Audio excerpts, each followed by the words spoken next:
Hi everyone, आज मैं आलू और बैगन की सब्ज़ी बनाऊंगी जो बहुत ही यम्मी लगती है। ये छोटे वाले बैगन है, आप देख सकते हैं। बड़े वाले बैगन ना, उसका टेस्ट और इसके टेस्ट में थोड़ा सा डिफरेंट आता है। और अगर आपकी बैगन की सब्ज़ी अच्छी नहीं बन रही है तो इसका मतलब बैगन में कुछ डिफेक्ट है, क्योंकि बैगन में अगर बहुत ज़्यादा सीड्स होते हैं तो उसकी सब्ज़ी बिल्कुल अच्छी नहीं लगती है। तो आप ये ध्यान रखिएगा कि बिना बैगन जो भी लेंगे वो बिना सीड्स वाले बैगन लीजिएगा। अब मैंने कुकर में 3 चम्मच तेल डाला है। उसमें जब गर्म हो जाए तो उसमें जीरा, राई, हींग और एक सूखी लाल मिर्च का तड़का लगाएंगे। जब ये अच्छे से तड़क जाएगा फिर मैंने इसमें टमाटर ऐड किया है। मैंने बड़े बड़े साइज़ की 3 टमाटर लिए हैं।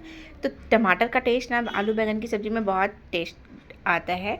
तो आप टमाटर अच्छे बड़े साइज़ का देख कर के लीजिएगा। और मैंने 5 से 6 कलियाँ लहसुन की लिए, उसको बारीक काट लिया है। और उसमें 1 चम्मच धनिया पाउडर, हाफ स्पून काली मिर्च पाउडर, हाफ स्पून हल्दी पाउडर और कश्मीरी लाल मिर्च लगभग 1 चम्मच, छोटी चम्मच से है उतना ऐड कर देंगे। और उसके बाद इसको भूनेंगे और अच्छे से इसको भूनना है। और थोड़ा सा पानी डाल देंगे जिससे टमाटर अच्छे से गल जाए और सारी मसाले अच्छे से भून जाए। फिर जब ये अच्छे से भून जाएगा 2 मिनट सौटे करने के बाद इसमें आलू और बैगन दोनों ही वॉश करके डाल देंगे और साथ में नमक भी ऐड कर देंगे। ये सब्ज़ी बहुत फास्ट बन जाती है और बहुत टेस्टी बनती है।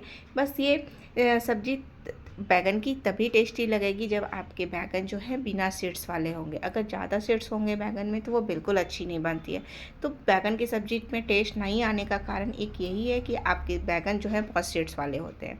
अब ये मेरी सब्ज़ी लगभग 10 मिनट भून गई है। अब मैंने इसमें गरम मसाला ऐड किया है। आप देख सकते हैं मेरी सब्ज़ी में कलर भी बहुत अच्छा आया है।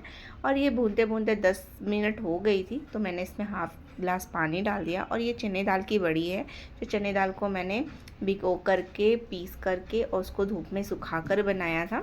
तो ये बहुत टेस्टी लगती है आलू बैगन के साथ। आपके पास है तो डालिएगा, अदरवाइज आप स्किप भी कर सकते हैं। ये बहुत यम्मी बनती है ये सब्ज़ी। तो आप ज़रूर बना के इस तरीके से देखिएगा। ये बहुत फास्ट और क्विक बनने वाली सब्ज़ी है। जब इसकी गैस रिलीज़ हो जाए तो आप इसको रोटी के साथ, फुल्के के साथ, राइस के साथ खाइए, आपको बहुत यम्मी लगेगी। आप देख सकते हैं मेरी सब्ज़ी कितनी अच्छी लग रही है। और ये बहुत कम तेल मसाले में मैंने बनाया है। जो लोग कम ऑयल यूज़ करते हैं और कम तेल खाना प्रेफर करते हैं, हेल्दी खाना प्रेफर करते हैं, तो आप इस तरीके से बना के देखिए, आपको ये सब्ज़ी बहुत अच्छी लगेगी। और ये पराठे के साथ तो बहुत अच्छी लगती है। Thanks for watching.